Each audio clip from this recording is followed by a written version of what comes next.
to Jonathan Taylor. Huge hole. He's at the 30. He's going to go. 10, 5, touchdown. Jonathan Taylor made a man miss the line of scrimmage and then runs it into Pater for a one-handed INT. Are you kidding me? Kenny Moore. What a play by Nyheim Hines.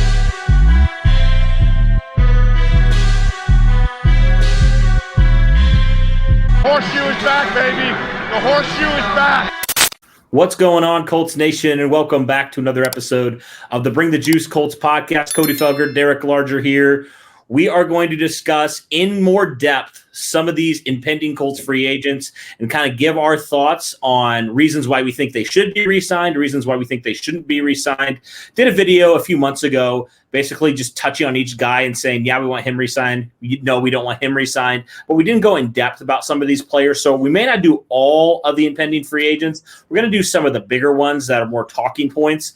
And we thought that we'd do one that's been recently talked about a lot, and that's T.Y. Hilton. Right, T.Y. Hilton's been talked a lot. There's been a lot of speculation, a lot of questions. Are the Colts going to bring him back? We know how much T.Y. Hilton has done for this franchise. So today we're going to make a video talking about 3 reasons why we believe that T.Y. Hilton should be brought back and 3 reasons why we believe he shouldn't be brought back. So, Derek, let's start with the should. Let's start on a positive note here. What are your 3 reasons why you think T.Y. Hilton should be brought back to the Indianapolis Colts in 2021? Well, I think the first one, and it's not something that he does on the field that I think everyone kind of forgets, is him being the veteran in the locker room, somebody that can be a teacher for these young wide receivers that the Colts are bringing in to eventually replace him. Like, T.Y. Hilton's not stupid. He knows that it's coming to that point at some point here soon that he's going to be out of the league and these guys are going to soon replace him. And what he's able to provide is insight, being able to understand emotion and teach these young players how to not only do better in games, but also be able to be better players in the locker room and better teammates and all of those things. So, sometimes giving a veteran like a T.Y. Hilton, an extra $1 million or $2 million for the presence that guy brings around the team, it can never really be understated. Certain things like that really do come in handy, especially for a young nucleus that the Colts have. They need a few veteran guys that have been around the league, understand how it goes. And for any new guy that comes in, T.Y. Hilton is the gold standard of what an athlete is supposed to be like. Right. Yeah, I think you hit it right on the head there with just the veteran leadership that he provides. And I think even moving to the next point, he was the Colts leading receiver last year. Let's not forget that. Yeah, it wasn't a typical T.Y. Hilton 16-game season type of year we're used to, but the guy still had over 800 yards and led the Colts in receiving. So it's not like there was a major drop-off like a lot of people want you to think. So I think for that reason, it's this guy can still play, right? He showed after the slow start statistically, right? And there's a lot of factors into why that happened. But he showed, right, he can be back to maybe not the T.Y. Hilton in his prime that we knew, but he's still a pretty effective receiver for the Indianapolis Colts. So I think that's my second point there, Derek, is just the fact that he can still be pretty productive as a wide receiver in this league. Yeah, and I mean, you have to sometimes put it into understanding of what T.Y. Hilton has had to go through, right? Because over the last 3 years, he's been the number 1 wide receiver, and to think of the number of quarterback changes this guy's had to go through. You go from Andrew Luck to Jacoby Brissett, then back to Andrew Luck, then back to Jacoby Brissett, and now you went to Phillip Rivers, and now you're going to Carson Wentz. So, all of these things mix and match, and I mean, I think I don't remember who it was, somebody that covers the Colts. I can't remember who it was. I'll have to get the name of that tweet. But I'll get the tweet while I'm thinking about it. But they said T.Y. Hilton is 640 yards away from being the 3rd wide receiver in Colts history to have 10,000 receiving yards with the franchise. And if he were to do that, the Colts would be the only franchise in the history of the NFL to have 3 receivers with 10,000 plus yards. I mean, that's impressive. I mean, it goes into the standard of a little bit of a third point, but kind of hops off the second point is, going forward, you said it, he can still be an effective wide receiver.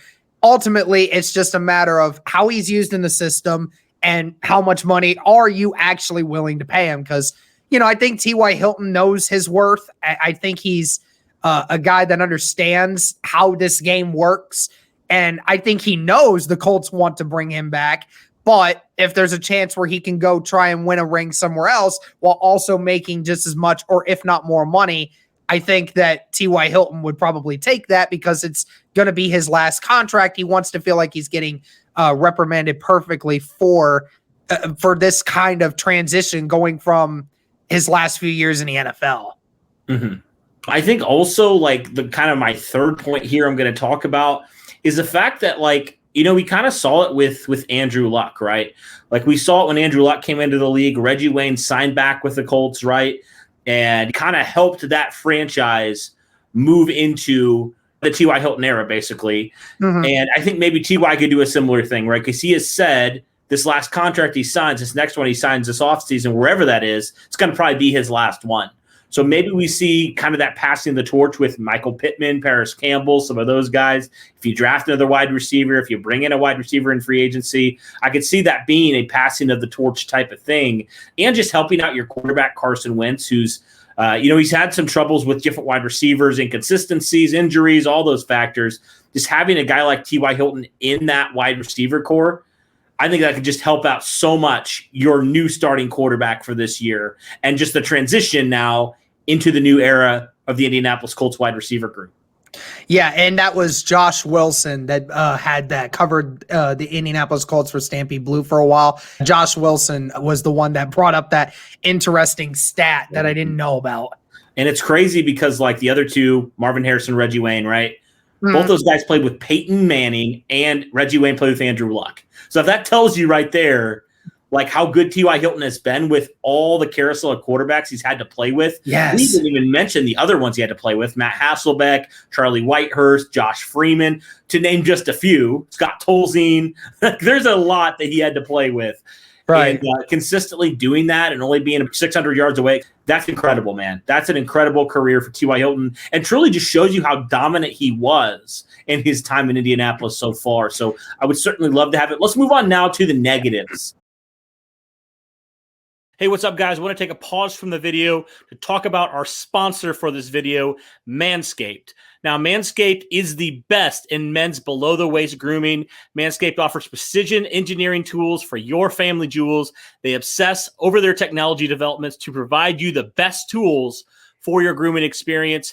Manscaped is trusted by over 2 million worldwide. And we have an exclusive offer for you, our listeners. 20% off plus free shipping with the code BTJ at manscaped.com. I'll say it again with code BTJ at manscaped.com. And Derek, Manscaped hooked both you and I up with some pretty cool tools, right? I know you have one there. I have a couple here to keep it fresh down there. But Derek, I can't tell you, man, how many times, you've been down there, you've been shaving, you're trying to figure that stuff out. And it's the worst. It's the worst, man. It is. And Manscaped definitely is a great resource there to help you have confidence moving forward, man, and doing that. I know it's never fun, but Manscaped makes it a little bit more bearable. Well, thankfully, Cody, I've not had any issues when it comes to that yet, thanks to Manscaped. And the best thing that I've had with that was the Lawnmower 3.0. It's the new device that helps you. It's the 3rd generation trimmer featuring a cutting ceramic blade that helps to keep you from having accidents down there. The best thing for your grooming experience. It also comes with an LED light, helps you to make sure you see where you're going. Obviously, you need that. And it's also waterproof. I don't have any water on me right now, but I would definitely show you. Helps with your shower and grooming experience. Makes it so much easier. Obviously, don't use it on your face. That's just nasty. I'm just letting y'all know that now. Don't do that. Don't do that. Also, guys, with your package that you would also get comes with a lot of other things that you would need to help with your grooming experience. You have Preserver and Reviver to help with the family jewels to make sure everything is fresh. And also, Manscaped throws in a bunch of other things, including boxer briefs and a travel to-go bag to be able to bring your stuff on the road with you. Believe me, your balls will thank you. Cody, tell them how they can get started with their Manscaped experience. Absolutely. So 20% off and free shipping using the code BTJ, stands for Bring the Juice, BTJ at manscaped.com. Again, that's 20% off shipping at manscaped.com. Use the code BTJ. Unlock your confidence and always have the right tools with Manscaped. Thank you to all of you, including Manscaped, for sponsoring this video. Be sure to check them out, guys, and enjoy the video. Negatives. So there are some negatives in this. Derek, what's the first negative you have for why Hilton shouldn't be brought back for the Colts in 2021? Well, I think everybody has to think about the contract, and it's simply just the contract. I'm not even going to talk about his age. We could talk about age and production later in this topic, but ultimately the contract is going to be a factor. How much is T.Y. Hilton wanting to go after? And, again, with his age and how things are going, do the Colts invest more of that contract into a younger, more, I would say, multifaceted kind of wide receiver? Or you could even just say just somebody that, puts your offense more over the top. Because, as much as we love T.Y. Hilton and think that he can be useful still in this offense, I mean, this isn't the T.Y. Hilton of 4 years ago when, Andrew Luck was throwing him the football. That's not the same T.Y. Hilton anymore. The Hilton that would burn you all the time, get you over 1,000 yards every year. I just don't see that being the T.Y. Hilton right now. So, contract is the big issue, right? I think everybody wants to bring him back on a contract, but ultimately, is it smart to invest that kind of money into somebody when you could invest that back into the open market? Right. And that was going to be the second point, right? Going off of that, there's other free agent options. Maybe if you elect to not bring back T.Y. Hilton that you could sign, right? That you could potentially bring in that are younger, could add more to your offense at this point in their careers as compared to T.Y. Hilton at this point in his career. You could invest some of that money. We've talked about it before. You need to really kind of be very careful. And Ballard always has been, but especially now with all the guys you're going to have to re-sign, you're going to have to be very careful with how many contracts you're handing out to who, right?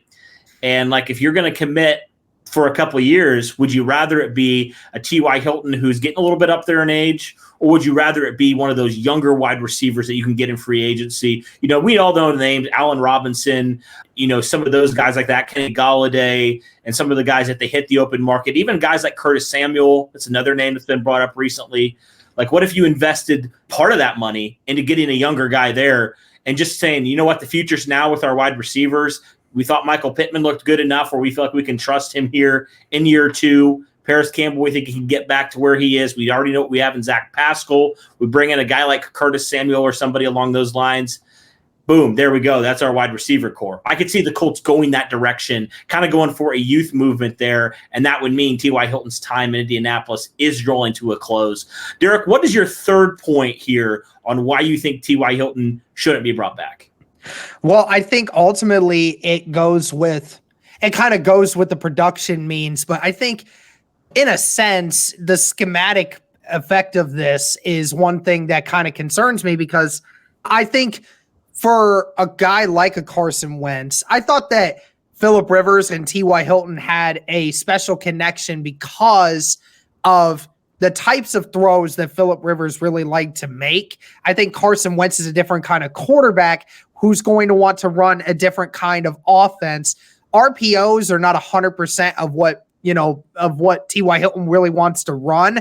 T.Y. Hilton doesn't really have the same physical presence that he had to be able to be that kind of burner. Now, I would be honest, if this was T.Y. Hilton of 4 years ago, that wouldn't be an issue, because T.Y. Hilton would burn anybody that you had, and Wentz would love that option. But I don't think Hilton will do that as much anymore. And I think he's just more of the guy that helps get some of those possession yards. I think ultimately a schematic threat could be a thing here. And, he's not going to help much in the red zone anymore. He wasn't a ginormous help in the red zone this year. I think you could invest money into a wide receiver that could help you with that. I think Michael Pittman should be used more in that area. So, schematically, with what the Colts are going to want to try to do, right? They're going to continue to want to run the football a whole lot more, going to want to continue to get the tight ends involved. There was a time last season when we were saying T.Y. Hilton's just not getting involved. Like we were wondering, like, was it him like physically and personally, or was it just how the offense ran? I think it was a little bit of both, but ultimately I think that's just one of the reasons. Not saying that's the total reason, but that is one reason why I think, if you're going to invest the money back again into somebody else, get somebody that can be that guy to help be more involved in the offense than what T.Y. Hilton has shown over the last few years. Gotcha. Okay. Well, what do you guys think? Do you guys think that T.Y. Hilton should be brought back to Indianapolis in 2021? Do you think he should go elsewhere? I know, Derek, it's going to be hard if he goes somewhere else because we're both big T.Y. Hilton guys. I mean, I have 2 T.Y. Hilton jerseys, so that just tells you how much I love this guy and have loved this guy ever since he was drafted by the Colts in 2012. But you know what? We have to be realistic, too. That's why people tune in, because we are realistic. I think I could see it going both ways. Honestly, I could see it going one way or the other. Wouldn't be shocked if either of these things happened. What's a team that you think he would go to if he decided to keep free agency? Where you think he would go? I don't know why. I've heard Miami, and I don't know how I feel about that. Yeah, I've heard Miami too. I've even heard a couple people throw out Tampa Bay. I've heard some people throw Tampa Bay out there because you're going to play with Tom Brady, have a good chance to win a ring. And the connection with Bruce Arians is there because, Bruce Arians was one of the few guys that helped bring T.Y. Hilton into the Colts. So there's always been that connection there. So that's one option. Yeah. Maybe T.Y. Hilton decides to just go to NRG Stadium, man, play for the Texans. He already owns – I'm kidding, of course. That's not going to happen. But, he already owns part of the stadium as is. So maybe he just – it takes the full house with him. I don't know. Yeah. Well, you know what? If he doesn't come back to Indianapolis, I do hope he goes to a contender and wins a Super Bowl. I mean, he definitely deserves it for all that he's done for Indianapolis. Yeah, it's a bummer we couldn't get him to Super Bowl if indeed this was his last year.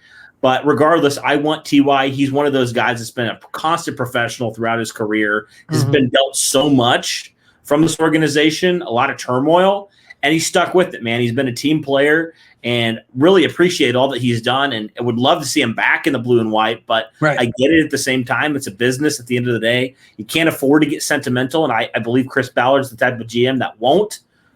As much as he respects and loves T.Y. Hilton, I think there's would be a mutual understanding from both sides if they did indeed intend to part ways. So it would be hard as Colts fans, I know, to deal with this, but I totally would understand if T.Y. Hilton decides, hey, look, I would like to go somewhere else and potentially compete for a Super Bowl. So, if he goes to Tampa Bay, you know what? I'd be rooting for him, even though it'd be hard for me to root for Tom Brady to win another one. Yeah. I'd want him to win one really badly. So wherever he goes, I'm going to be rooting for his team, whether that's the Colts or somebody else. So, all right, guys, that'll do it for this one. What do you guys think? Would you like to see T.Y. Hilton back with the Indianapolis Colts in 2021? Would you like to see him go elsewhere, see the Colts invest their money, whatever that would be, into other positions or maybe into another wide receiver in free agency? Let us know in the comments below. For Derek and myself, take care, guys, and as always, go Colts.